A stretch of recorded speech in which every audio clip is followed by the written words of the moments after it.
사사기 17장입니다. 사사기 17장과 18장이 한 내용이에요. 이것은 사사기 초기에 발생한 사건입니다. 이스라엘 사람들이 각각 자기 옳다고 생각하는 대로 행합니다.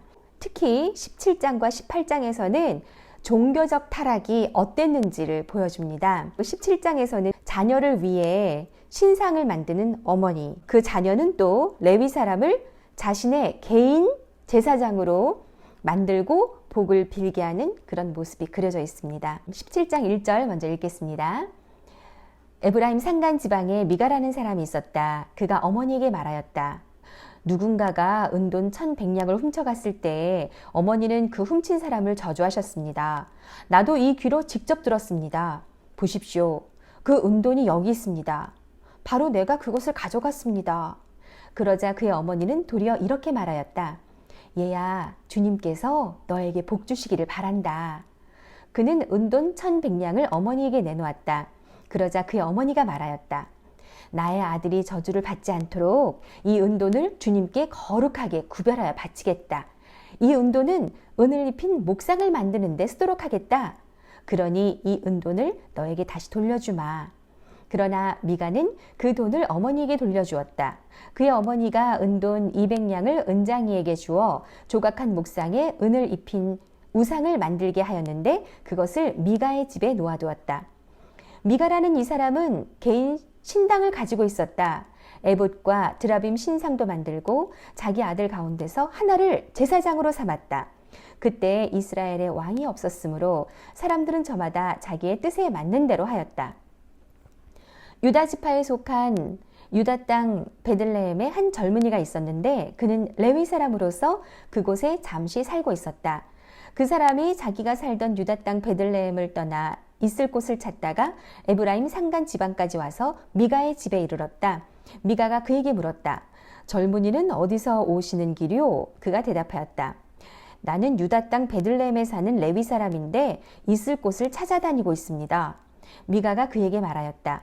우리 집에 살면서 어른이 되어주시고 제사장이 되어주십시오.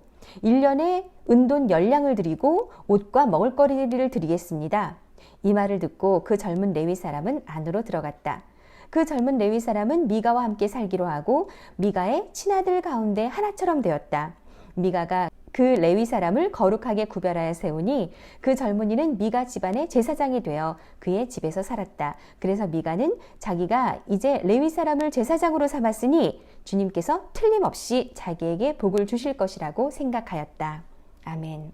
처음부터 복을 비는 기복신앙이 나옵니다. 2절에 얘야, 주님께서 너에게 복 주시기를 바란다. 돈을 훔친 아들, 얼마인지는 가늠할 수 없지만 어마어마한 돈이라는 의미로 쓰이지 않았을까 그런 생각을 합니다. 그런데 다른 사람한테는 훔쳐갔다고 저주를 퍼부어요. 누가 훔쳐갔는지 모르지만 하지만 이제 아들이라고 하니까 아니다. 주님께서 너에게 복 주시기를 바란다. 이렇게 저주를 걷어들이고 복을 빌죠. 그리고 아들이 돈을 내놓으니까 나의 아들이 저주를 받지 않도록 이 은돈을 주님께 거룩하게 구별하여 바치겠다 하면서 이 돈을 어떻게 쓰냐면 은을 입힌 목상을 만드는 데 씁니다. 하나님이 분명히 목상 만드는 거 이런 거 좋아하시지 않으시잖아요. 그런데 주님께 거룩하게 구별하여 바치는 게 바로 목상을 만드는데 이 돈을 쓰고 목상으로 이제 하나님한테 드리겠다고. 4절에 보면은 그 목상이 어디 가냐면 미가의 집에 신당이 들어갑니다. 하나님의 거룩한 성전으로 가는 게 아니라 자기 집 신당, 우리 옛날 산당이라 그러나 그런 게 따로 있잖아요. 그럼 거기서 이제 정한수도 떠놓고 조상님도 모셔놓고 거기서 절하고 그러잖아요. 가정의 복을 위해서. 5절에 보면 신당을 가지고 있었는데 거기에 온갖 신상, 에봇, 그리고 또 자기 아들 가운데서 하나를 제사장으로 삼았습니다. 6절에 보면 이스라엘에 왕이 없었으므로 저마다 사람들이 자기의 뜻에 맞는 대로 하였다 그랬잖아요. 왕이 왜 없어요? 왕이 있죠. 하나님이 왕이시잖아요. 왕 중에 왕. 그런데 사람들 마음속에 그 하나님을 왕으로 모시지 않는 거예요. 그러니까 왕이 없는 거죠. 그리고 자기 마음대로 행하는 거예요. 7절에 보면은 레위 사람이 나옵니다. 유다 땅 베들레헴에 있던 한 젊은이 있을 곳을 찾고 있습니다. 그때 이제 미가 집에 이르게 됐는데 10절에 어른이 되어주시고 제사장이 되어주십시오. 복 빌어주고 그런 어른이 되어주고 또 제사장이 되어주십시오. 그러니까 그 사람이 자기는 제사장이 원래 아니에요. 그냥 레위 사람이에요. 그런데 좋다고 그 집에 들어가서 제사장이 되고 그 집에서 친아들의 가운데 하나처럼 삽니다. 2절 그 어머니가 복 주시기를 바란다 복을 빌고 13절 마지막에도 복을 주실 것이라고 생각했다. 처음부터 끝까지 복을 바라는 거예요. 근데 이렇게 바라는 복이 과연 무엇일까? 믿는 자라면 생각해야 되는 복이 무언가?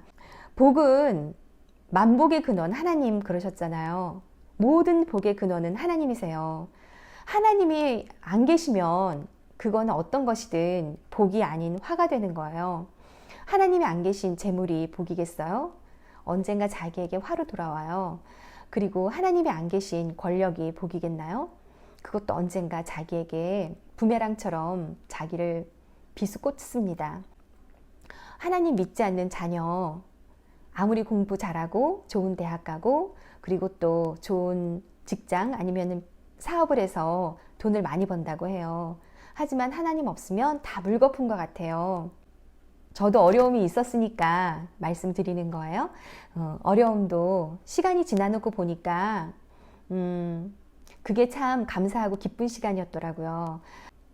세상을 바라보는 눈이 세상 사람들과 좀 다르게 어려움이 있어도 하나님이 왜 이런 어려움 주셨을까? 하나님이 이 어려움 속에서 우리에게 뭘 알게 하실까? 그거를 먼저 생각하고 하나님을 바라보는 그런 훈련. 또 좋은 걸 주시면 이것을 우리를 복의 통로로 사용하시는데 어떻게 주위의 사람들에게 흘려보낼까? 그것을 고민하면서 사는 게 바로 복의 근원이신 하나님과 동행하는 그런 삶이 아닐까 그런 생각을 해봤습니다. 오늘 하루도 살아계신 하나님과 동행하는 그런 복된 하루 되시기 바랍니다. 감사합니다.